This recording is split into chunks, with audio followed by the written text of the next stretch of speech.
visited Libya. When asked why 4 Americans, including the U.S. ambassador, were killed in Benghazi, former Secretary of State Hillary Clinton replied, "At this point, what difference does it make?" Would you have an answer for her? It's just hard to put words to a question like that. There are so many things that make a difference. First of all, the biggest difference is, and people expect me to say, the life of Ambassador Chris Stevens and the 3 Americans who bravely stood there to defend that compound and lost their lives in that. We have Americans killed every day someplace. Those are individual tragedies. Losing an ambassador is a significant tragedy.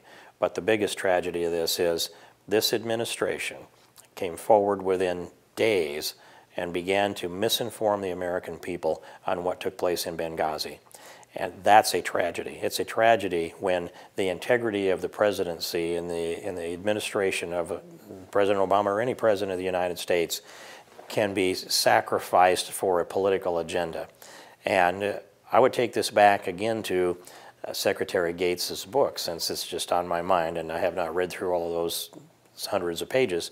But his remarks within the book that said that not only did Hillary Clinton say that in the presidential primary contest in 2008 that she took a position against the surge in Iraq for political reasons, and the president, and less emphatically, alluded to the same thing, that there were political decisions made that had to do with policy outside the shores of the United States, and particularly war policy.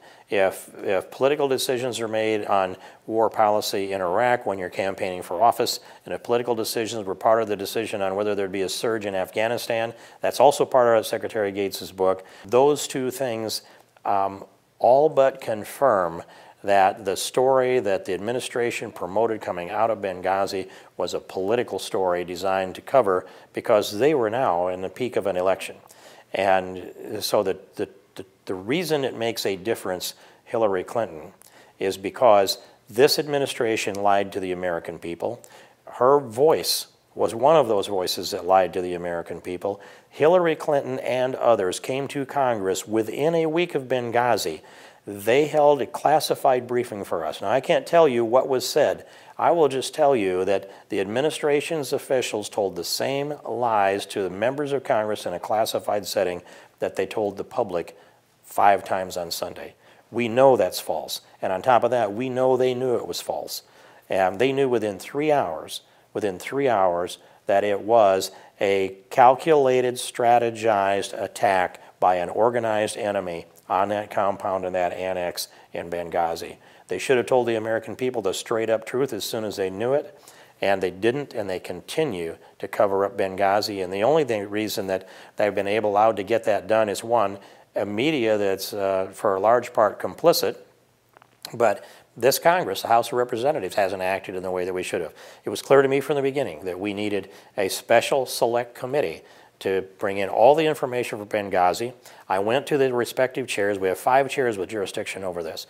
I talked to most of them individually and said, you need to support this. Their answers told me that they were interested in protecting their committee's jurisdiction.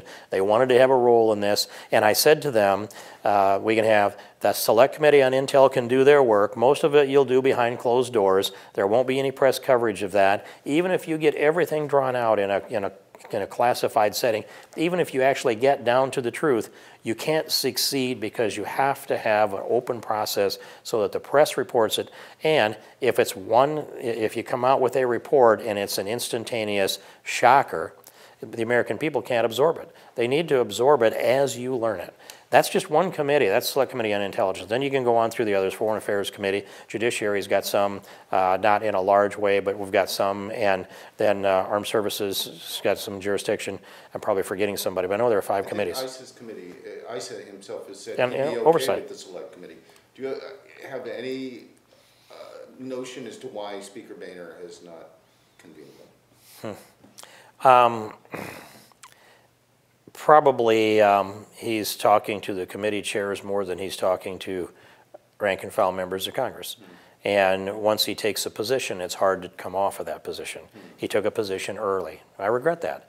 But my argument was, and I used it this way, kind of metaphorically, if you have 5 kids and you go away and you say, I'm going to trust you with the house and the place, and you come back and it didn't turn out to be the way it was supposed to be, and you take those 5 kids one at a time and you ask them questions, they give you their story, and then you let them go and give them the keys to the car again. You go down through those 5 kids and you look at those 5 stories and they don't match. Or maybe there's gaps within the stories.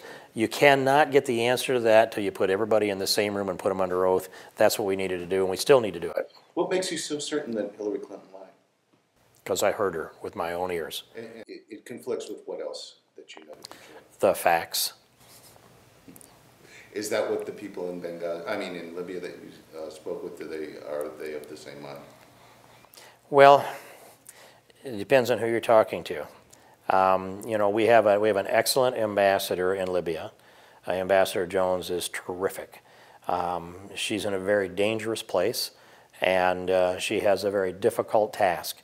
She's upbeat, she's knowledgeable, and then all of the discussions that we had encouraged me that we've got a good State Department operating in Libya. That's not the only people we talk to, and you know, her charge isn't to correct the record on what happened in Benghazi because she wasn't there. Her charge is to go forward and do all she can within Libya today, and I think that's taken place. Every indication says that it is. But we talked to, of course, other people and some that have spent time on the ground in Benghazi. I didn't look anybody in the eye that was in the middle of that conflict or in that neighborhood, although that we had a couple of chances to do that, and the security was just too tough to get that done. So we know from the testimony that we know it wasn't the movie. It is a fact that it wasn't the movie. And the testimony that's come out within these committees makes that clear. And people under oath that work within the State Department and within the security, the intelligence community have testified. Sure. They know. And so it's just a fact that when you repeat those things, classified or unclassified, they're not true. And they have not retracted them. They were dishonest. And remember when Charlton Heston went on television back in 1996 during Bill Clinton's reelect, and he looked into the camera, and you know, well, Bill Clinton didn't tell us the truth either, and he said into the camera in an ad that was run over and over again, Mr. President, when you say something that's wrong and you don't know that that's wrong, that's a mistake. But when you say something that's wrong and you know that it's wrong, that's a lie. Oh, and by the way, excuse me. But by the way, when you're a chief executive officer and one of the people that work for you lies to you, you fire them. When they lie for you, you keep them. The lesson would be Chris Christie versus Barack Obama today. And Hillary Clinton. Exactly. What about Susan Rice? Do you think she knew as well? I don't give her enough credibility to know. I don't know whether she knew or not, but I know she wasn't telling the truth.